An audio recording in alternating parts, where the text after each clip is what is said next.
You know, not many shows get people talking quite like Black Mirror. But there was one episode that didn't just split the fan base, it actually intentionally turned them against each other, making people question their own memories. So let's talk about Bête Noire and the incredible story of how it gaslit its own audience. Legit made me mad. I mean, that's a strong reaction, right? So what was it about this one episode that got under people's skin so much? To figure that out, we have to look at the plot that drove a huge wedge between the show's most dedicated fans. Okay, so the whole controversy really kicks off with the plot, which is, well, it's a total mind-bender. Let's break down what actually happens.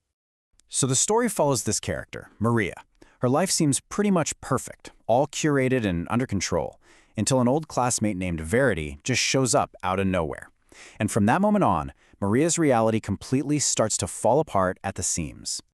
So Verity gets a job at Maria's company, and right away, Maria's whole world starts to feel off. Like, emails she remembers sending are suddenly different. Security footage seems to change. She is absolutely convinced that Verity is gaslighting her on an epic scale. But the big reveal? Oh, it's so much bigger than that. It turns out Verity has something called a quantum compiler, a little device that lets her literally hop between parallel universes. It all ends with Maria killing Verity, grabbing the device for herself, and declaring she's the new empress of the universe. And yeah, this whole idea of a pocket-sized reality rewriter, that was a major, major problem for a lot of people watching. For a lot of the hardcore fans, this felt like a total betrayal of what the show is all about. The backlash online was immediate, and it was huge. People were arguing that Black Mirror had completely lost its way. Yeah, this quote right here, it just nails the core of the problem for so many people. The horror of Black Mirror has always been rooted in its plausibility, right? That creeping feeling of, wow, this could actually happen someday. And the critics of this episode felt it just threw all of that away for what was basically pure fantasy. And this is where you can really see the two sides of the argument. Viewers were pointing out that things like consciousness uploading or digital clones, while futuristic, are still extensions of tech we're already messing with. But the quantum compiler? It felt more like a magic necklace, a device that could do literally anything, like erase a nut allergy from existence. It just felt like it broke the rules. So for the critics, this was just a deal breaker. It felt like lazy writing, like they just slapped the word quantum on a magic wand to justify a plot that had no limits, and more importantly, no real scientific grounding. But hold on, it wasn't just a pile-on. Not at all. A ton of fans and critics actually jumped in to defend the episode, basically saying that all the complainers were kind of missing the entire point. Okay, so one of the big theories was, what if it's not supposed to be literal?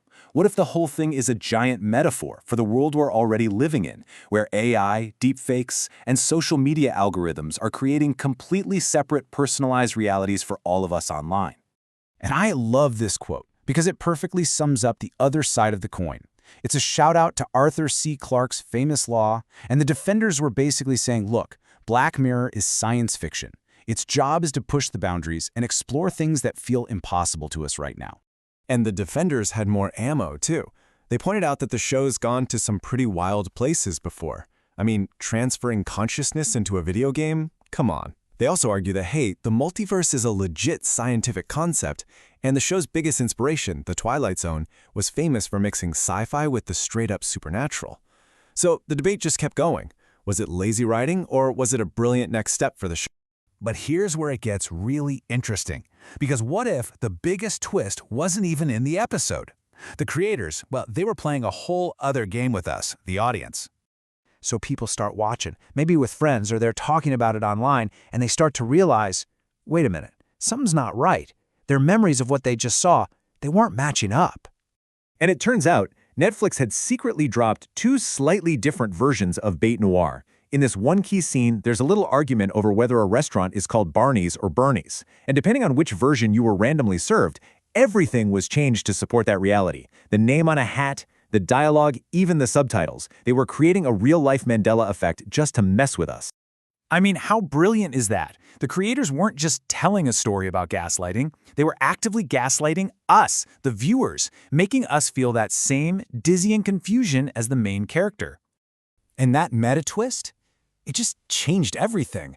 All that heated online arguing about whether the tech was realistic enough, suddenly that debate became part of the artwork itself. We were all acting out the theme of the show without even realizing it. Which is, classic Black Mirror, right? The show has always been about holding up a mirror to our relationship with technology. But with this episode, it felt like they just smashed that mirror and pulled us right through the glass. By turning us from just passive viewers into active participants in the whole experiment, Bête Noire leaves us with this really unsettling question. In the stories we consume, the ones that shape our realities, are we ever really just watching from the sidelines?